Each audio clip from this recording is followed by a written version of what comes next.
Syria's President Bashar al-Assad says he'll keep fighting until the country is back under his control. And that could threaten a new ceasefire that's supposed to start next week. But even beyond Assad's determination, there's a lot of skepticism about the proposed truce, and it's not hard to see why. Born out of the Arab Spring, the fighting in Syria has been raging for nearly 5 years. 250,000 people have died, more than 11 million displaced. And so far, all diplomatic solutions have failed.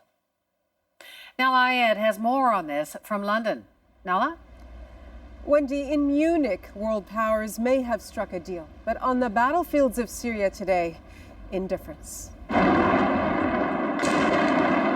Hard to imagine nearly 5 years of deliberate undoing of Syria ending in a matter of a week. The devastation and destruction can't be undone, but the aim is to prevent more. In the absence of any other means of ending the war, Munich is an attempt to get warring parties to restart talks on a more permanent agreement. But even at that table, there is caution. I want to restate, the real test is clearly whether or not all the parties honor those commitments and implement them in reality. There are a lot of parties, divided by sectarian and ethnic differences and backed by world and regional powers that, even on the same side, are also divided. Then there is ISIS and Jabhat al-Nusra, explicitly excluded from the deal and will still be targeted by U.S. and Russian airstrikes.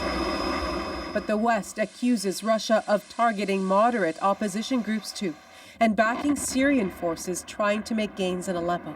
Airstrikes of Russian planes has actually undermined the efforts to reach a negotiated peaceful solution. There's also this. 5 years on, Syria's Bashar al-Assad, in an interview before the deal, sounding more confident and vowing to take the whole country back. We have fully believed in negotiations and in political action since the beginning of the crisis. However, if we negotiate, it does not mean that we will stop fighting terrorism. That and Russia's role could be major obstacles to resuming talks. Unless the regime and its Russian backers were to get something concrete from the opposition, be it in writing or from the US, in terms of the eventual negotiations, then it sees that it has no reason to give up this campaign. The campaign also threatens a crucial component of the deal, the immediate delivery of humanitarian aid to areas under siege, and that need is enormous. We are talking here about survival. We need to help people, we need to be granted access to in order to help people survive. If it actually holds, a pause could lead to new talks to try to end this war. But if it fails, it will surprise no one. But for Syria's desperate, it will be crushing.